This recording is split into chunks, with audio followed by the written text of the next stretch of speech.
Muy buenos días, tardes o noches, estimado maestro Jesús Néstor.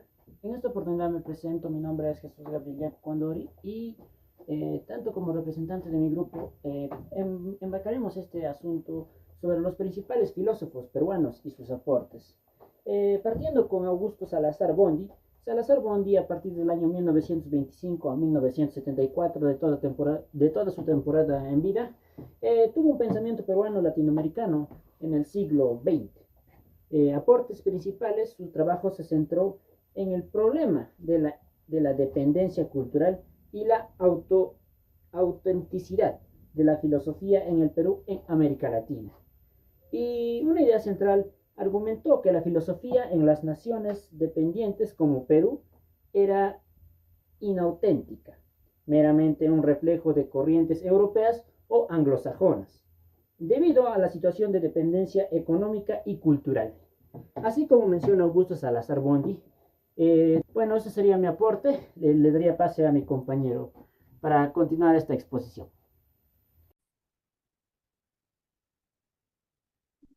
Muy bien, primero que nada, tengo el saludo cordial de la noche, maestro, compañeros presentes. En esta oportunidad, pues voy a continuar con la exposición.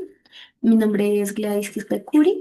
En esta oportunidad voy a continuar presentando a lo que es otro filósofo importante en lo que es en nuestra filosofía peruana, ¿no? El día de hoy yo voy a hablar sobre lo que es Francisco Miro Quesada Canturis, quien fue pues uno de los filósofos peruanos más importantes del siglo XX, como también fue reconocido por lo que es su papel de la lógica, en la filosofía, en la ciencia, la reflexión sobre el pensamiento latinoamericano y en otras cosas más, ¿no? ¿Quién fue? Primero que nada voy a dar la biografía de este autor, de Francisco. Entonces, Quesada nació en 1918 y falleció en lo que es en el 2019. Vivió más de 101 años. Él fue, pues, como ya mencioné, un filósofo lógico, también periodista, educador peruano y también un político, ¿no? Él, más que nada, su trabajo, él se, pues, abarcó más que nada diversos campos, ¿no? Pero pues, siempre tuvo un enfoque claro, ¿no? Y cuál era promover una forma de pensar crítica, como también rigurosa y racional. También se le considera como un pionero pues en introducir lo que son los debates filosóficos modernos ya en lo que es nuestro país. Y también fue un difusor inalcanzable de lo que es el pensamiento científico. Continuando, ¿cuál fue el aporte principal que nos dejó este autor, Quesada, no? El aporte principal, lo más destacado, fue pues de que él introdujo eh, fue introducir pues lo que es para desarrollar la lógica matemática, ¿no? En el Perú, lo que fortaleció pues una cultura intelectual basada en argumentos sólidos, como también en análisis crítico. También fue impulsor clave en lo que es pues la filosofía de la ciencia, ayudando pues de esta forma a comprender cómo funciona lo que es el conocimiento científico, su importancia y el cómo este va a ayudar pues en la sociedad. ¿Qué también hizo? Él también defendió lo que es la idea de que la filosofía debe servir al ciudadano, a las personas, debe fomentar al diálogo, debe ayudar a la reflexión ética, debe hacer realizar, o bueno, más que nada el hombre lo tiene que utilizar más para la búsqueda de lo que son situaciones o como soluciones racionales, ¿no? A problemas sociales, como por ejemplo la pobreza. También puede estar pues la falta de alimentación e incluso la misma educación, pero como él era lógico, él quería que se utilice lo que es esto en las ciencias, en las matemáticas, en la lógica. Ahora bien, ¿cuál fue su idea central? Él habló sobre la racionalidad, que ya les iba mencionando. La racionalidad pues es el concepto más importante en su pensamiento. Para Miro Quesada, la razón no es solo pensar correctamente, sino también es una herramienta que va a permitir liberarnos y comprender mejor nuestra realidad.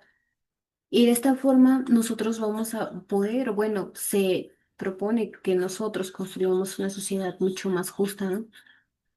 Su visión fue pues su visión fue pues más que nada utilizar la racionalidad para que se pueda basar en más estudios y podamos de esta forma nosotros, como ya le he dicho, comprender nuestra realidad, ¿no? Más que nada, su visión nacionalista pues se ha observado en tres aspectos, los cuales lo voy a mencionar, que es la búsqueda de la verdad, el fundamento de la libertad y la base de convivencia. La búsqueda de verdad, ser racional implica también pues analizar y cuestionarnos, ¿no? No simplemente aceptar ideas sin fundamento. Por ello, pues la razón nos va a ayudar a evitar cometer este error para acercarnos nosotros a la verdad mediante lo que son argumentos y evidencias. Eso sería en la búsqueda de la verdad. Y en el fundamento de la libertad, lo que es Quesada decía que pues la verdadera libertad surge cuando nosotros pensamos, ¿no? Hacemos uso de nuestro pensamiento crítico y decidimos más con responsabilidad que siguiendo a otra persona. También la racionalidad permite reconocer lo que son las injusticias y buscar lo que son los cambios. Para eso, convirtiéndose pues la racionalidad se va a convertir en un instrumento que nosotros vamos a poder utilizar, o también llamado como instrumento de emancipación, de liberación. Ahora bien, voy a continuar hablándole sobre lo que es la base de la convivencia. La base de la convivencia. Cuando hablamos de base de convivencia, estamos hablando del diálogo racional. Este va a ayudar a que nosotros podamos resolver conflictos y llegar a acuerdos sin violencia, utilizando el pensamiento crítico y la razón. Por esta razón, pues la razón es esencial para la vida democrática, tanto convivencia y mantener nosotros respeto y justicia, ¿no? Ahora bien, continuando voy a hablar sobre la obra más destacada de este Quesada, la cual fue una de sus obras más destacadas, pues se titula El despertar y proyecto de filosofar latinoamericano. ¿En qué se basaba este estudio? Él va a proponer en este estudio que pues, en América Latina, como continente, debería desarrollarse lo que es una filosofía basada en la realidad y no solamente dependiente de modelos extranjeros que ya hemos visto que pues han servido para nosotros como nuestros modelos, ¿no? A seguir. Por ello, Quesada proyecta en su libro de que no debemos seguir eso, sino debemos de utilizar nuestro pensamiento crítico. Este libro también nos va a ayudar a impulsar lo que es un filosofar, ¿no? Tanto crítico como auténtico, porque va a venir a ser nuestro propio pensamiento. Ahora bien, también este libro está comprometido pues con los problemas de la región. Nos hace ver los problemas a sangre fría, se podría decir, la realidad misma nos está reflejando, ya que nosotros en este libro vamos a encontrar el uso más de la razón que el seguir todavía ideas de idealismo. Ahora bien, también voy a hablar por qué es importante este estudio para lo que es América Latina. Para América Latina, Miro Quesada consideraba que frente a los desafíos como por ejemplo ya mencioné la desigualdad, la falta del pensamiento crítico, la racionalidad, este debía pues ser una herramienta que transformara la sociedad, que genere pues buenos cambios, ¿no?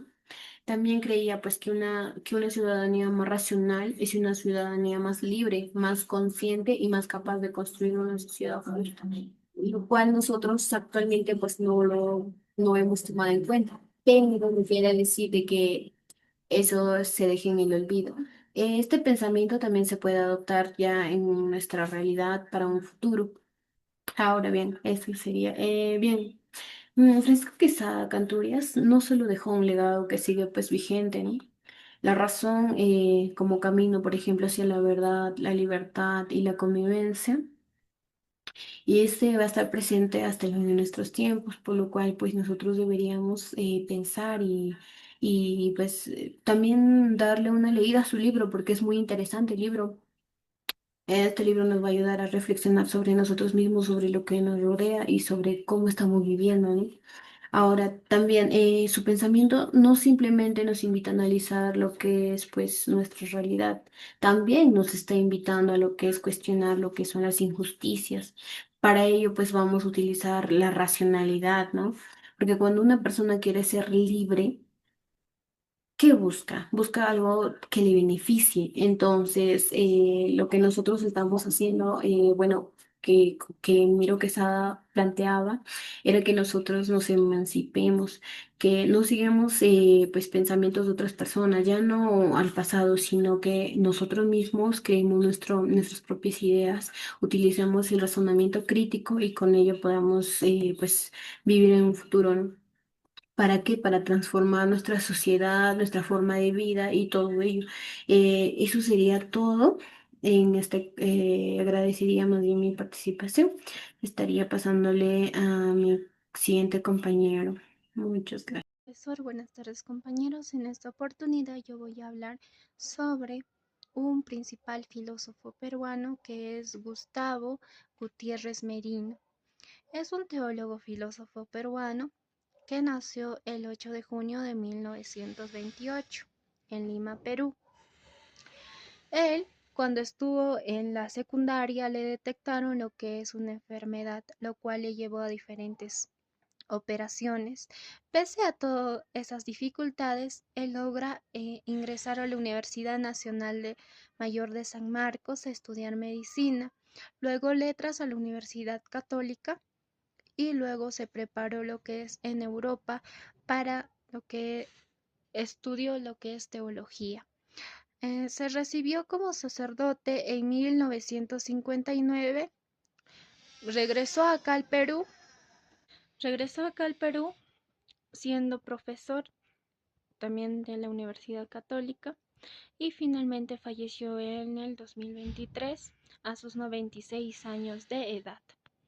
Sus principales obras, voy a mencionar algunas cuantas de sus obras, que es La Teología de la Liberación, publicada en 1971, Líneas Pastorales de la Iglesia de América Latina, publicada en 1969, La Fuerza Histórica de los Pobres, publicada en 1979, ¿Dónde dormirán los pobres?, publicada en 2002.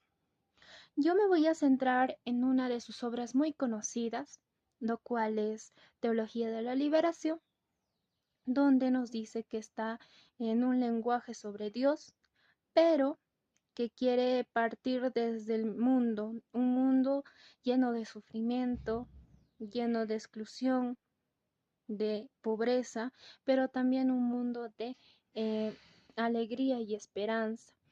Él nos cuenta que quiere responder a una pregunta que él se hace, ¿no? ¿Cómo decirles a los pobres que Dios los ama, viendo tantas injusticias que pues que les afectan a ellos, ¿no? ¿Y cómo le inspiró a Gutiérrez a escribir este libro? Pues él pasó más de 20 años de su vida, lo que es en una parroquia muy pobre. Ahí vio la realidad de un pobre, lo cual le inspiró a escribir esta obra. ¿Ya? Él nos dice que en su obra, principalmente lo que es los principios claves de su obra, que es la opción preferencial hacia los pobres, compromiso activo con la transformación social, fe más acción, fe en acción, disculpen, y interpreta la Biblia desde el punto de vista de los pobres. Ven el mensaje de Jesús una llamada de liberación. Escribiendo esta obra, a él le le criticaron mucho porque decían que él estaba politizando la fe, lo cual no era cierto, y quienes le juzgaban o le criticaban eran los que seguían el pensamiento marxista. Viendo esto, Gutiérrez les propuso lo que es tener un conversatorio sobre la fe cristiana y el pensamiento marxista. Él dice que dice que sí, hay cosas en común con la fe cristiana y el pensamiento marxista, y uno de los puntos en común más importantes es sobre los análisis de la estructura de poder, pero él rechaza que la teología de la liberación sea una adaptación simple del pensamiento marxista, ¿ya? Lo que nos dice Gutiérrez, o lo que nos quiere decir en su libro, así en conclusión, es que nosotros pongamos en práctica lo que pedimos. Por decir, un ejemplo muy claro es como decir, nosotros vamos a la iglesia y pedimos por los pobres, ¿cierto? Pero nosotros, ¿qué hacemos por ellos? ¿Hacemos algo o solo nos quedamos en palabras y no hacemos nada más? Lo que él nos quiere decir es que pongamos en práctica o en una acción para transformar la sociedad. No solo se quede en prácticas y en palabras y no hagamos nada. O sea, es lo que nos quiere decir él en su obra de la teología de la liberación. ¿Ya? Y sus contribuciones de lo que nos dice en su obra Gutiérrez, primero, logró colocar la problemática de la pobreza, la opresión en el centro del debate teológico. Ya, su opción preferencial de los pobres desafió la visión tradicional de la Iglesia e impulsó a comprometerse más con la sociedad, pasar de una teología centrada en la salvación individual a una que busca la liberación de las estructuras de opresión. Promovió un diálogo entre la fe cristiana y el pensamiento marxista. Reconoció la importancia de analizar las causas estructurales de la pobreza y la necesidad de un cambio social radical. Él en su libro nos habla sobre la praxis liberadora, que nos quiere decir que la fe se pone en acción y una vez puesta en acción es una herramienta para que nosotros podamos construir una nueva sociedad. ¿Ya? El impacto que produjo lo que es esta obra es que en movimientos sociales, tanto en comunidades de base, la iglesia misma, se han aplicado en la lucha de los también se han aplicado en la lucha de los derechos humanos, defensa del medio ambiente, justicia económica y la construcción de una sociedad más igualitaria. ¿Ya?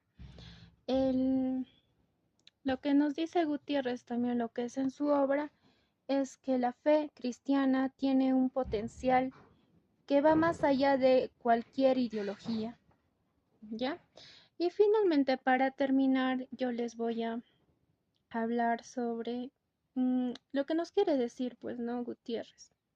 Gutiérrez nos dejó un legado y la teología de la liberación en su obra.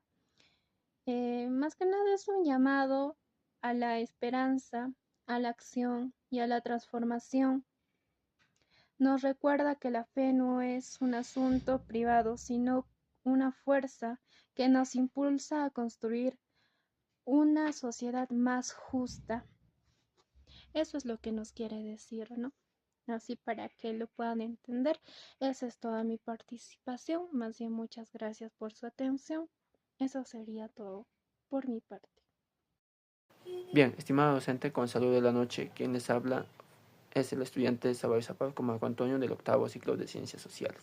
Bien, yo voy a hablar sobre filósofos nacionales, en los cuales me tocó el filósofo Manuel González Prada, que nació en 1844 y falleció en el año 1918. ¿Quién fue Manuel González Prada? Fue un intelectual, ensayista y poeta. También fue considerado como un precursor del pensamiento social político. Él fue más que un filósofo, fue un pensador radical y crítico, cuya influencia se extendió en el ámbito social y político. Aunque fue más conocido como el ensayista poético y político, en los cuales tuvo como sus aportes principales fue que él fue un crítico radical de la sociedad peruana, en los cuales tuvo su aporte social y político el cual fue el diagnóstico de la crisis nacional, que él culpó a la clase de dirigentes, políticos y militares. ¿Por qué? O sea, ¿qué causa? Por la derrota de la decadencia nacional, calificando de ineptos, inmorales, ha dicho entonces. También tuvo como aporte social y político el llamado a la juventud en su famoso discurso en el Politeama en el año 1888, en los cuales manifestó que la juventud, en la juventud estaba todo, ¿no? En los cuales tuvo una frase emblemática, lo cual es: los viejos a la tumba y los jóvenes a la obra. O sea, que los viejos ya no ya, sino que los jóvenes. O sea, se puede decir en mí o en todos los jóvenes que estamos. También tuvo un aporte social, lo cual fue el precursor del indigenismo.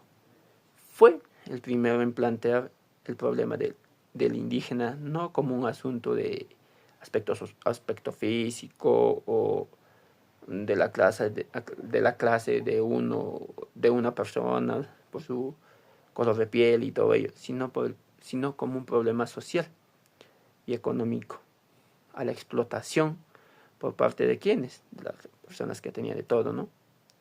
O sea, los que asumían, o sea, que imponían de todo, ¿no? Se podría decir.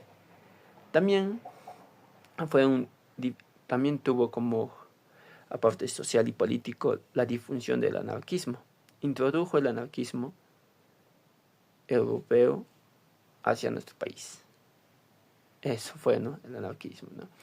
También tuvo la defensa de la educación laica, en los cuales fue decidido promotor de la educación basada en la ciencia y la separación de la influencia religiosa, considerando por la modernización. Bien, pero si hablamos un poco de Manuel González Prada, nos quedamos con algo. Bueno, me quedo con algo en los cuales manifiesta, ¿no?, con una frase emblemática: los viejos a la tumba y los jóvenes a la obra. ¿Qué nos quiere decir?